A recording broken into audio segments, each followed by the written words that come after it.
Welcome to स्वेवन learners. My name is Gufrana Asmat और आज है 13 दिसंबर। तो स्वागत है आपका prelims pointers daily newspaper analysis में, जहां पे हम देखेंगे आज के लिए हमारे पास कौन कौन सा इंपॉर्टेंट न्यूज़ है। पास्ट 1 वीक का जो न्यूज़ है हम उसको कवर नहीं कर पाए due to various reasons. Everyone was busy with their schedule, तो प्रॉब्लम्स था थोड़ा। तो what we would be doing कि पास्ट 1 वीक का जो न्यूज़ है वो एक वीडियो में कंपाइल करके सारा न्यूज़ को अपलोड कर दूंगी मैं एट वंस। तो आज से ये सेशन हमारा रेगुलर रहेगा। तो चलो पहला जो न्यूज़ है वो हम देखते हैं साइंस एंड टेक्नोलॉजी से रिलेटेड। पहला जो न्यूज़ है हमारा वो न्यूरो से कुछ रिलेटेड है। न्यूरो मतलब ब्रेन से रिलेटेड है। तो ये एक डिजीज़ होता है जिसको न्यूरो सिस्टिसिरोसिस बोलते हैं। सिस्टी से आपको एक वर्ड लेना है cyst, okay cyst, neuro brain cyst cirrhosis. तो ये जो एक बीमारी है, एक स्टडी से पाया गया है कि ये लीडिंग कॉज है डेथ के लिए। जिससे क्या होता है, इंसान को सीजर्स आते हैं। सीजर्स क्या होता है, ये अचानक से ब्रेन का फंक्शनिंग जो है हैम्पर हो जाता है, ठीक है। और ये जो प्रॉब्लम है ये majority of the developing countries में हो रहा है, उन एरियाज में जहाँ पे प्रॉपर सैनिटेशन नहीं है या फिर पिग रियरिंग वाइड स्प्रेड है। तो ये ऐसे एरिया से ये न्यूज़ आ रही है। तो ये हमारे कंट्री में कहाँ हुआ, ये असम के जो टी गार्डन में कुछ वर्कर हैं उनकी लाइफ गई है इस चीज़ में। इसमें क्या होता है, इसमें ये पाया गया है कि उनके ब्रेन में कुछ वर्म्स मिले हैं, ओके। तो ये जो डिजीज़ है ब्रेन में वर्म्स मिले हैं। तो देखो पिग से इसका रिलेशन है, मतलब ये क्या है, ये आपका जूनोटिक डिजीज़ है। जूनोटिक डिजीज़ मतलब क्या होता है, जो आपका एनिमल्स से आपका ट्रांसफ़र होता है वो ह्यूमंस में, ओके। तो ये आपका जूनोटिक डिजीज़ है, न्यूरोलॉजिकल इन्फेक्शन है, ठीक है। इसमें क्या होता है ना, अगर भी कोई एक इंसान कंज्यूम करता है मीट, ठीक है, या फिर इनडायरेक्टली कांटेक्ट में आता है, जैसे कि यहाँ पे पिग ऑलरेडी पिग इन्फेक्टेड था टेप वॉर्म से, तो वैसे ये पास हो गया है आपका उस ह्यूमन बीइंग में, ठीक है। तो जब ये पास हो जाता है इन्फेक्शन आपका, तो क्या होता है, वो टेप वर्म इन्वेड कर लेता है ह्यूमन बॉडी का मसल को, ठीक है, और वहाँ पे वो सिस्ट बनाता है। सिस्ट स्मॉल स्मॉल ऐसे पार्टिकल्स होता है, डॉट डॉट्स, ठीक है, ये आपका सिस्ट होता है। तो इसलिए इसका नाम है न्यूरोसिस्टिक सिरोसिस, ठीक है। फिर कभी कभी ये सिस्ट जो है आपके ब्रेन में हो जाता है और ये सीजर्स देता है। सीजर्स मतलब अचानक से आपका हेडेक आएगा, फिर ब्रेन में एक्सेस फ्लूइड हो जाएगा। तो ये सारी चीज़ों से क्या होगी, ब्रेन की फंक्शनिंग आपकी प्रॉपर नहीं हो पाएगी, तो उससे इंसान का ज़िंदगी भी जा सकता है। तो ये वाला एक डायग्राम है, आप यहाँ पे देखो, ठीक है, कि कैसे ये चीज़ पूरा प्रोसेस में हुआ है, कैसे कांटेक्ट में आया है। तो ये देखो, ये इम्प्रॉपर सैनिटेशन भी वन ऑफ द रीज़न है, इसलिए health and hygiene is very important, ठीक है। अब ट्रांसमिशन हम देखेंगे। तो देखो, जैसे एक इंसान को आपका एनसीसी हुआ ना, इसको शॉर्ट में हम एनसीसी बोलेंगे, न्यूरोसिस्टेरोसिस को एनसीसी अगर हुआ ना, तो ये इट इज़ जूनोटिक, मतलब ये एक एनिमल से ह्यूमन में होगा। But is human to human possible? No, it is not possible. लेकिन अगर किसी इंसान को टेप वर्म उसके इंटेस्टाइन्स में होता है ना, दैट इज़ प्रैक्टिकली पॉसिबल कि वो दूसरे इंसान में स्प्रेड हो। लेकिन ये जो ब्रेन वाला एनसीसी है, ये ह्यूमन टू ह्यूमन ट्रांसमिशन इस चीज़ का नहीं होता है। बट आपका स्टमक इंटेस्टाइन टेपवर्म वाला जो प्रॉब्लम होता है, ये आपका ट्रांसफ़र होता है।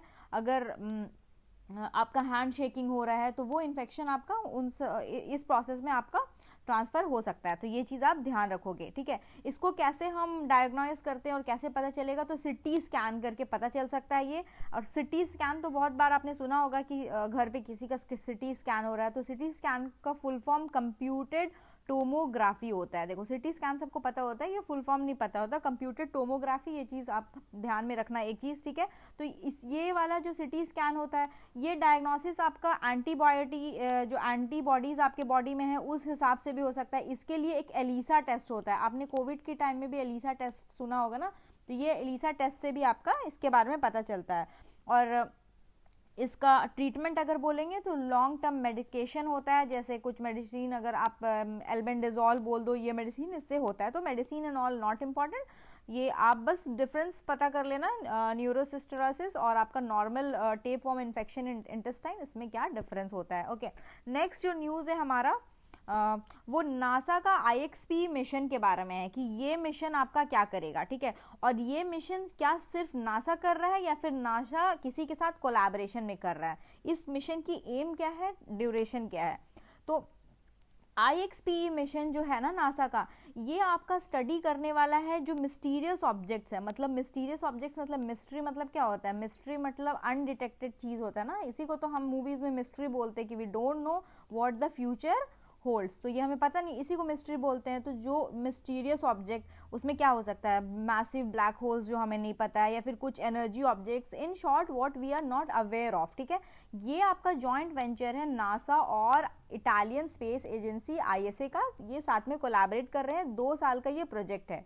ठीक है, इसमें ये आपका जो टेलीस्कोप यूज करने वाले हैं वो एक्सरे टेलीस्कोप है IXPE, उसका ये टेलीस्कोप का भी यही नाम है। ठीक है, ये थोड़ा इन्फॉर्मेशन दिया हुआ है कि इसमें क्या क्या पार्ट्स लगा हुआ है, x ray mirror, detector unit, XYZ something something, तो ये उतना डेप्थ में the news is not important. लेकिन ये ज़रूर इम्पॉर्टेंट है कि जो नासा का आपका चंद्रा एक्सरे ऑब्जर्वेटरी है ना, ये इसको कॉम्प्लीमेंट करेगा। मतलब उसका भी तो काम यही है ना कि हमारा ब्लैक होल्स डिटेक्ट करना, तो ये भी उसी तरीके से इसको कॉम्प्लीमेंट करेगा। जैसे होता है ना, एक इंसान किसी एक काम को कर रहा है बट सेकंड आपको आपके फ्रेंड भी हेल्प कर दे रहे हैं, तो क्या होता है, उसका एफिशिएंसी बोलते हैं ना, एफिशिएंसी इंक्रीज हो जाता है। मे बी हो सकता है वो वर्क आपका जल्दी कंप्लीट हो। तो ये 2 साल के ड्यूरेशन में है, ये कॉम्प्लीमेंट करेगा आपका चंद्रा एक्सरे ऑब्जर्वेटरी को। ब्लैक होल्स कैसे स्पिन करता है, या फिर मिल्की वे से रिलेटेड, या फिर पल्सर्स क्या होते हैं, ये कुछ जो जनरलाइज्ड क्वेश्चन हमारा होता है, हम सुपरनोवा के बारे में बात करते हैं, तो ये क्वेश्चन का ये आंसर देगा। इसीलिए इसको मिस्टीरियस बोलते हैं, बिकॉज इसमें हमें उतना क्वेश्चन भी नहीं पता, उतना आंसर भी नहीं पता, just we are going to observe, because हमेशा ऑब्जर्व कर करके इंसान किसी कंक्लूजन में पहुंच सकता है, and universe is very big, तो इसको तो कंक्लूड करना अभी पॉसिबल नहीं है, but we the human race and the process of observing the universe. तो ये आपका नासा का IXP मिशन से रिलेटेड न्यूज हो गया। नेक्स्ट न्यूज, हम इंटरनेशनल रिलेशन का कुछ न्यूज देखेंगे। इंडिया चेयर कर रहा है ग्लोबल मीथेन इनिशिएटिव को। ठीक है, तो ग्लोबल मीथेन इनिशिएटिव जो है ये पब्लिक प्राइवेट इनिशिएटिव है, काफी पुरानी इनिशिएटिव है, 2004 की इनिशिएटिव है। ओके, मीथेन इनिशिएटिव मतलब इसका एम अगर आप अपने दिमाग में सोच रहे हो तो क्या सोच रहे होगे कि देखो मीथेन जो होता है ये आपका अगर बोला जाए तो एंथ्रोपोजेनिक फैक्टर्स से भी आपका एमिट होता है, या फिर मीथेन नेचुरल प्रोसेस से भी होता है आपका, है ना, बोथ वेज में मीथेन आपका पॉसिबिलिटी है। लेकिन हमारे बस में क्या है, जो एंथ्रोपोजेनिक मीथेन इमिशन है ना, उसको हम थोड़ा सा डिक्रीज कर सकते हैं।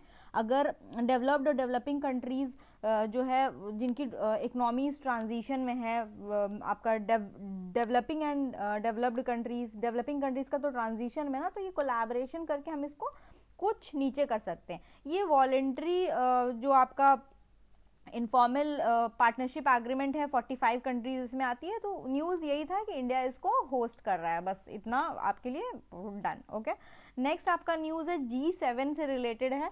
आपकी देखो, आपने हमेशा सुना होगा G7 क्या होता है, G8 क्या होता है, G20 क्या होता है, and most of the time people are in a state of confusion कि ये क्या है G7, group 7, group 8, group 20 and how to remember all these names. तो हमारा प्रीवियस डिस्कशन में हमने काफ़ी बार इस चीज़ को कवर भी किया है, मैंने ट्रिक्स भी बताई है आपको इस चीज़ को कैसे आपको याद करना है। तो न्यूज़ का टॉपिक क्या था ये मैं बताती हूँ आपको कि G7 की जो कंट्रीज़ है ना, उन्होंने रशिया को वार्न किया है कि उनको यूक्रेन को इन्वेड नहीं करना है, अदरवाइज कंसिक्वेंसेस फेस करना होगा। तो देखो, मैं आपको एक चीज़ बताती हूँ, G7 ग्रुप ऑफ 7 बोलते हैं, ये इंडस्ट्रियलाइज्ड नेशन है, इसको अर्लियर G8 बोलते थे। तो G7 में जो कंट्री है आप उसको ऐसे याद करेंगे, JUICE जूस गर्लफ्रेंड, ऐसे GF याद कर लो। तो J से आपका जापान हो गया, ठीक है, US हो गया, U से, I से आपका Italy, not India, okay, C से आपका कनाडा, E से आपका England, and Germany and France, ये आपके 7 कंट्रीज होते हैं G7। पहले इसमें रशिया भी हुआ करता था, तो इसको G8 बोला जाता था, लेकिन रशिया ने क्या किया था, क्रीमिया को एनेक्स किया था, इसलिए इसको वापस से वहां से रिमूव कर दिया गया था और ये वापस से G7 बन गया था। तो देखो again Russia, what Russia is trying, कि रशिया ट्राई कर रहा है यूक्रेन को पहले उसने क्रीमिया को एनेक्स किया था, इसलिए उसको G8 से हटा दिया गया था, अब वो वापस से कोशिश कर रहा है कि वो यूक्रेन को इन्वेड करेगा। तो ये न्यूज़ में इसलिए आई थी, ठीक है। G7 के बारे में आपको एक और चीज़ जानना है, इनका कोई फॉर्मल कॉन्स्टिट्यूशन नहीं है या फिर कोई फिक्स्ड हेडक्वार्टर्स नहीं है, ठीक है, इनफॉर्मल ब्लॉक है ये, ठीक है। यहाँ पे जो आपके लीडर्स एनुअल समिट में मिलते हैं और इनका जो डिसीजंस होता है ना वो भी नॉन बाइंडिंग होता है, तो इनफॉर्मल है एवरीथिंग। और every member country host the summit once in 7 years, क्योंकि देखो G7 में 7 मेंबर्स है, तो हर एक मेंबर कंट्री को रोटेशन के बेसिस में साल में एक बार चांस मिलेगा ना, वो 7 साल के बाद वो चांस आएगा आपको, तो वंस इन 7 years। तो G7 आपका हो गया, G8 हो गया, अभी G20 में 20 कंट्रीज हैं। एंड ये आई थिंक यूपीएससी का 2020 का क्वेश्चन रह चुका है, जहाँ पे उन्होंने डायरेक्ट क्वेश्चन पूछा था G20 में कौन सा कंट्री है नहीं है। तो इसको याद करने के लिए let me clear this place, just a minute.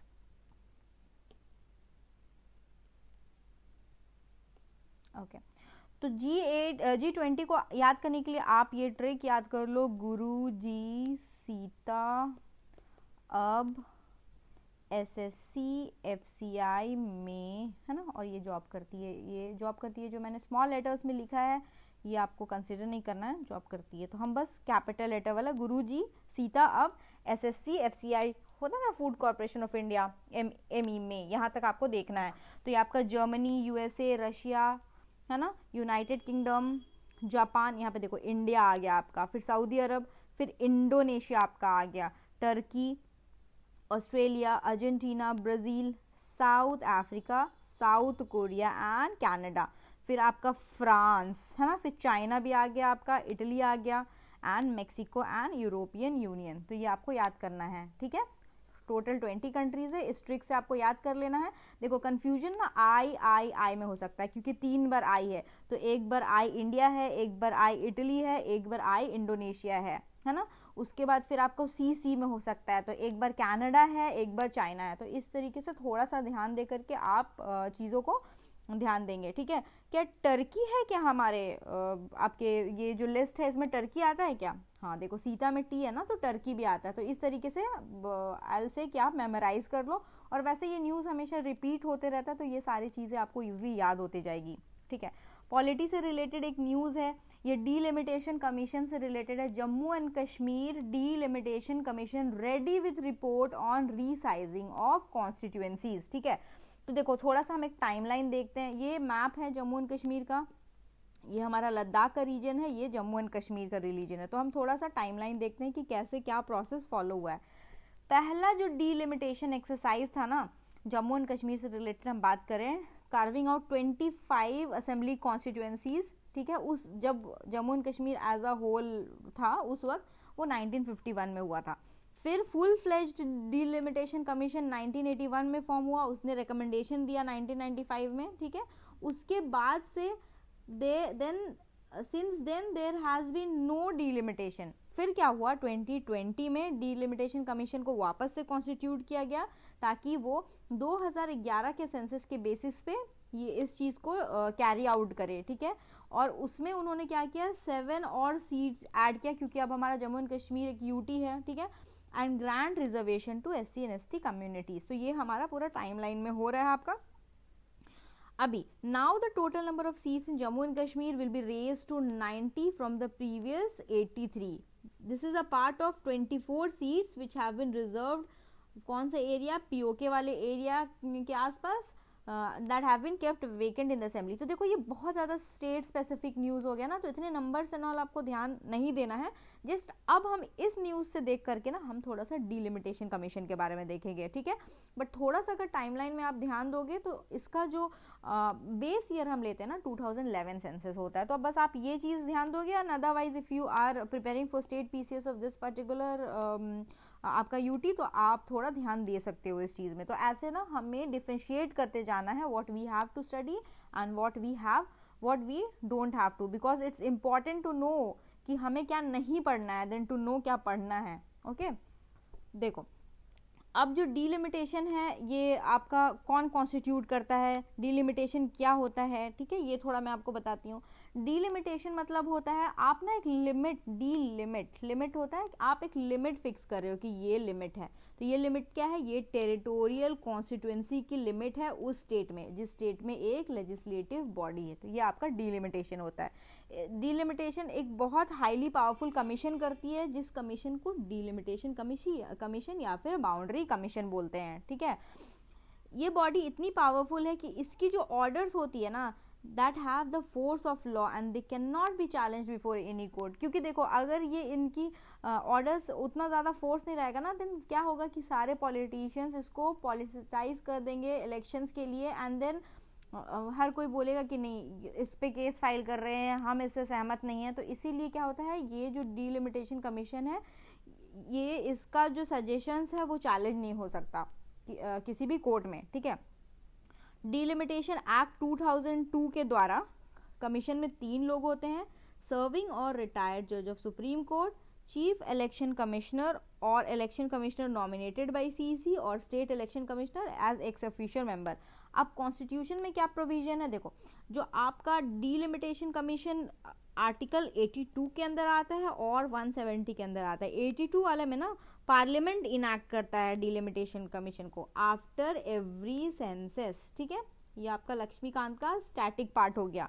170 में स्टेट को भी मिलता है chance to also get divided into territorial constituencies as per delimitation act after every census। तो 82 आपका सेंटर वाला पार्लियामेंट वाला हो गया और 170 आपका स्टेट वाला हो गया। तो ये आप थोड़ा सा ध्यान देंगे इस चीज़ के बारे में। ओवरऑल ये पूरा स्टैटिक पार्ट है, तो आपको इसको अच्छे से लक्ष्मीकांत के बुक से आपको कवर करना है कि 1952 में क्या हुआ, 62 में क्या हुआ, 72 में क्या हुआ। तो ये 4 टाइम्स हुआ। तो ये XYZ इन्फॉर्मेशन आपको अपनी बुक से मिलेगी, तो आप वहाँ पे जा करके इसको अच्छे से रिवाइज कर दें अगर if you are forgetting on things, ठीक है।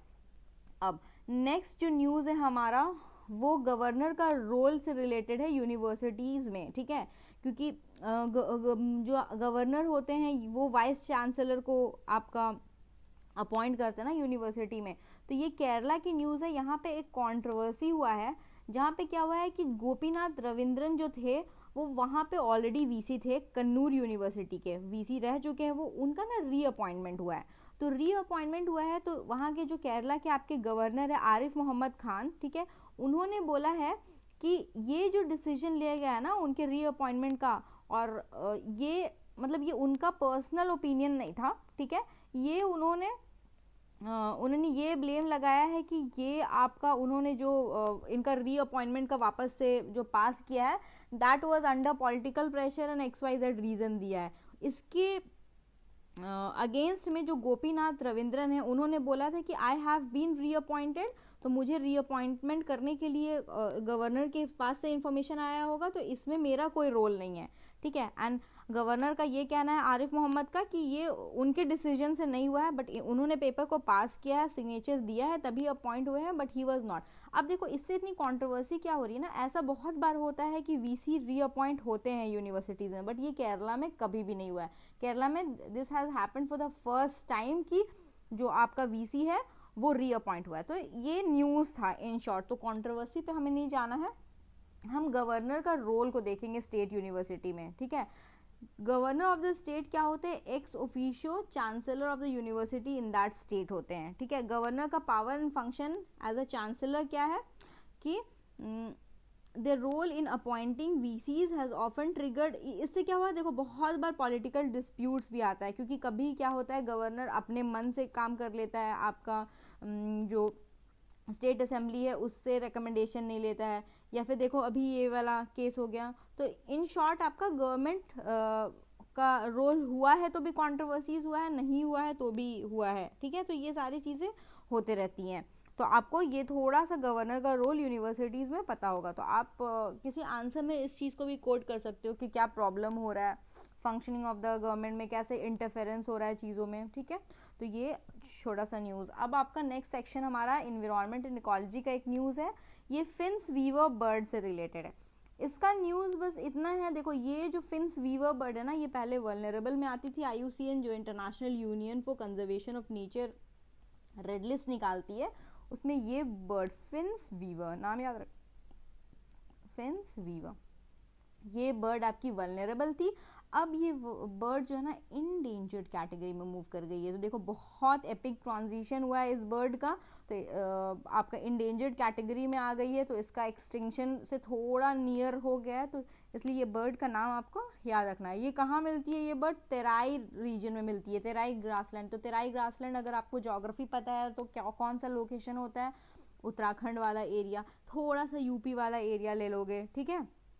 तो उन एरिया में आपका फिंस वीवर बर्ड आपकी पाई जाती है। ठीक है, तो यहाँ पे कुछ ब्रीडिंग प्रोग्राम भी चला रहे हैं Hastinapur wild life century UP की, वहाँ पे तो फिंस वीवर बर्ड का IUCN स्टेटस चेंज हुआ है। नेक्स्ट न्यूज़ आपका बुक्सा टाइगर रिजर्व से है। बुक्सा टाइगर रिजर्व अगर कहाँ पे, तो सबसे पहले कोई भी tiger reserve national park news में होता है, सबसे पहले हमें उसका लोकेशन ध्यान देना है। तो Buxa is in West Bengal.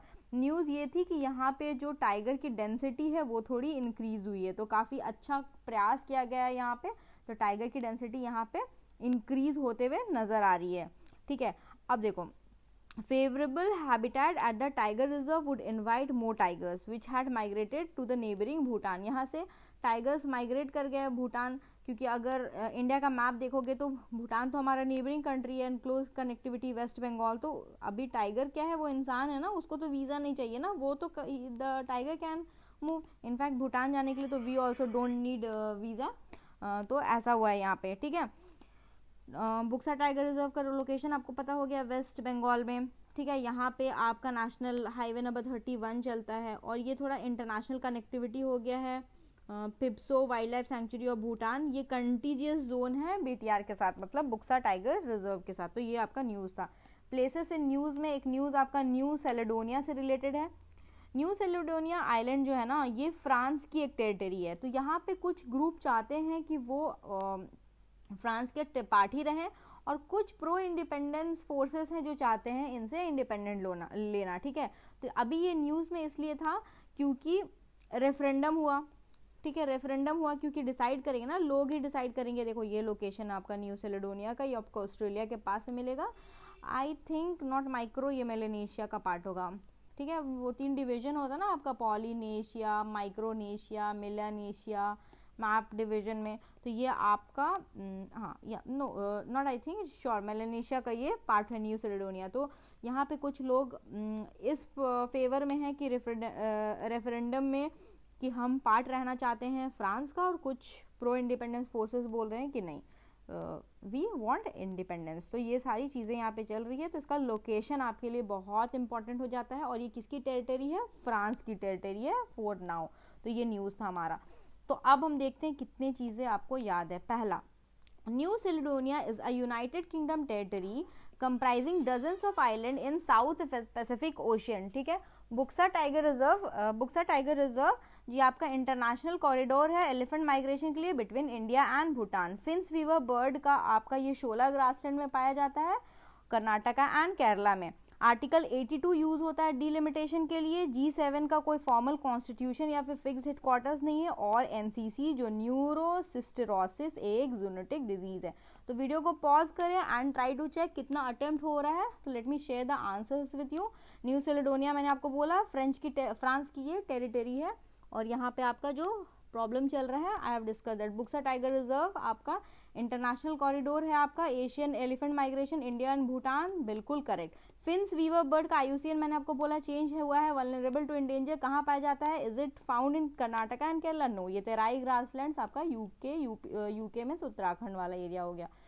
Article 82 delimitation commission, this is correct.